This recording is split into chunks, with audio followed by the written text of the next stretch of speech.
Deluge activated.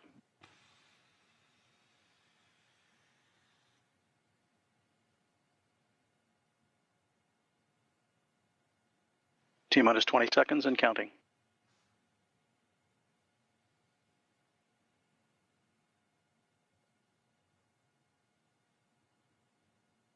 10, 9, 8, 7, 6, 5, 4, 3, 2, 1.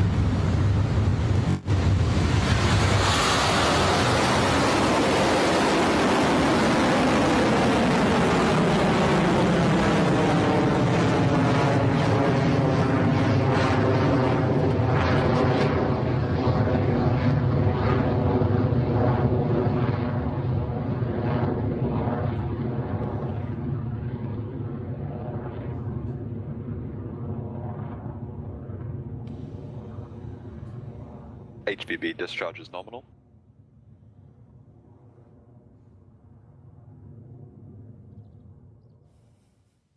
Electron is soaring through the sky right now after lifting off from Pad B at Launch Complex 1, now on its way to low Earth orbit for NASA and TROPICS.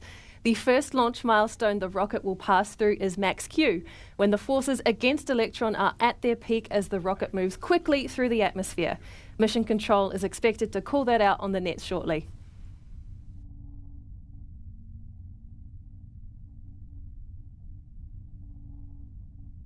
Clear at max Q.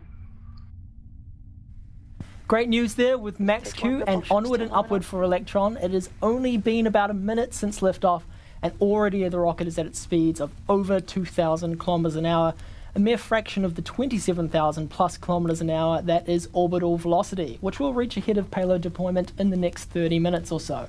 Next, though, is the separation of the rocket between stages 1 and 2. For that to happen, we first need the 9 Rutherford engines currently burning hot to shut down, an action called main engine cutoff or MECO. Then a few moments later, stages 1 and 2 will spring apart.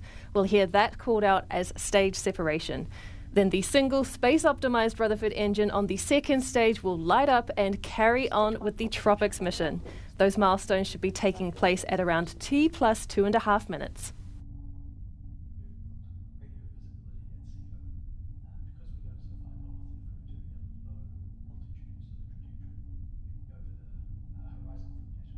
"15 seconds to MECO. Entered burnout detect mode.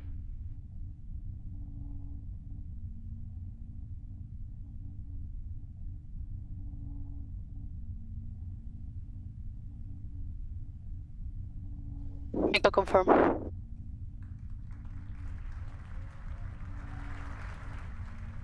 Stage separation successful. Stage ignition.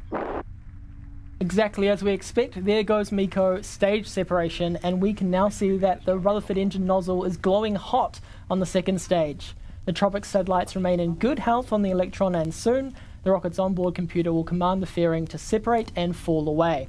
Now that we're in the vacuum of space, TROPICS doesn't need the protection of the fairing anymore, so we get rid of that dead weight to maximize fuel efficiency on the way to orbit.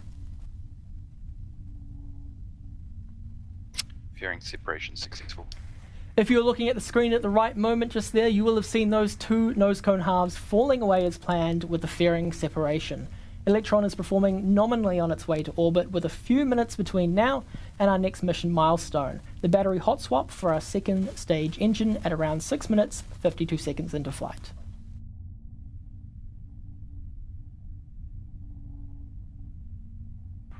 Guidance is nominal. Stage propulsion still nominal.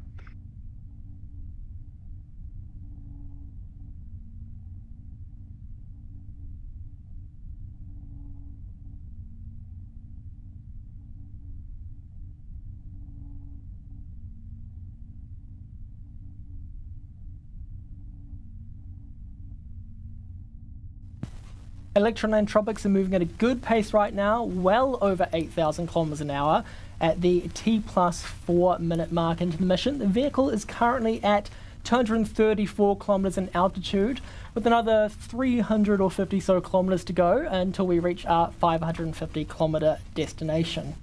Getting there is only one part of the journey though, as TROPICS won't be released immediately at that 550 kilometre first touch. The satellites will remain attached to the rocket's third stage and complete a full loop of Earth before they can be deployed on their home orbit. We'll explain that process in more detail later when we get closer to that point of the mission.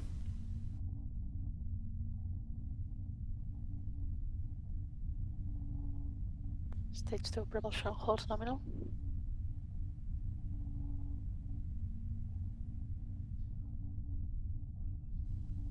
A quick check of the dials on our screen tell us that all remains nominal for Electron and TROPICS. The rocket is moving steadily at more than 9,000 kilometres an hour, and we are inching closer to that 550 kilometre mark now that Electron has passed more than 300 kilometres altitude. To keep the mission running smoothly, we'll have another launch milestone coming up soon. It is called the battery hot swap, and it's essential to keeping our Rutherford engine running all the way to the mission's altitude destination. That action is due at around 6 minutes and 52 seconds in flight, so in just another 1 minute or so.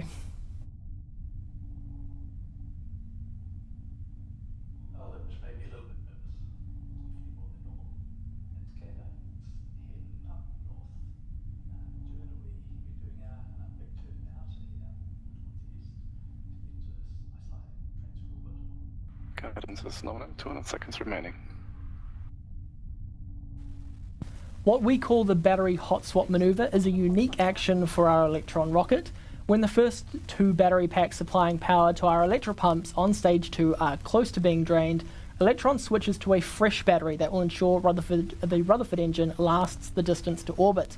It's a move our rocket has performed countless times before, but it is a move unique to Electron. Battery hot swap is on its way in just a few moments, so we'll bring up the mission control comms again to listen out for the call.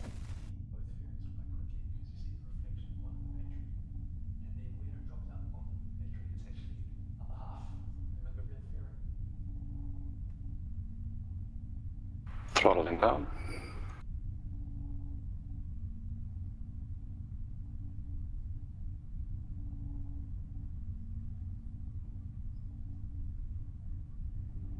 Hot swap successful. Battery jettison. Just as it was planned, the Rutherford has switched to its new power source with the battery hot swap and is continuing nominally with the TROPICS mission. There are a few minutes left in the engine's burn time before the second stage completes its final actions for the mission, shutting down Rutherford and then separating from the third stage. Yes, has saved.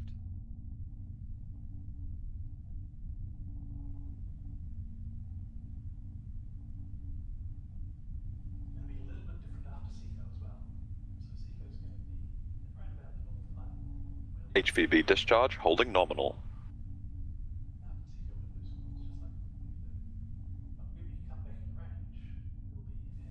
How beautiful are some of these views from Electron? This nominal Rutherford burn marks our 360th engine in space, inching us closer to our 400th engine milestone, expected on our 40th Electron launch. In fact, one of those engines to fly next will be an engine that we have already launched before. We are taking the next major step in evolving Electron into a reusable rocket by launching a pre-flown Rutherford engine on one of our missions later this year. That engine, which flew on our There and Back Again mission in May 2022, has undergone the same extensive testing and acceptance processes as any newly built engine and has performed flawlessly throughout multiple full mission duration engine tests. And we are very excited to see that engine back on the pad soon. But back to TROPICS, and that second stage is performing well, and the TROPICS payload is healthy as both continue travelling at speeds of over 19,000 kilometres per hour.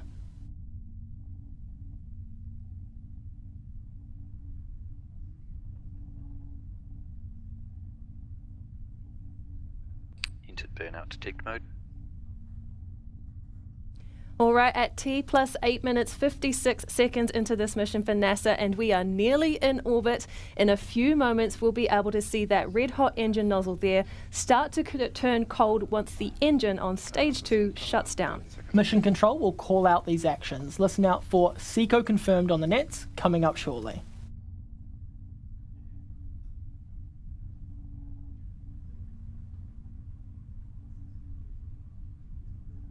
Seco confirm.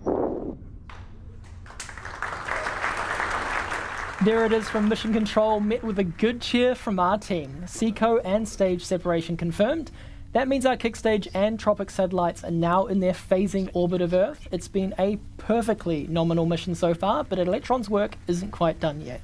That's right, TROPICS is a bit different to our usual launches.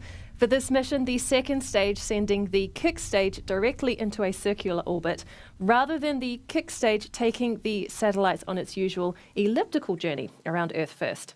Then, once the kick stage passes the equator at what is called the ascending node, the kick stage's Curie engine lights up to change its inclination to end up in TROPICS' desired orbit.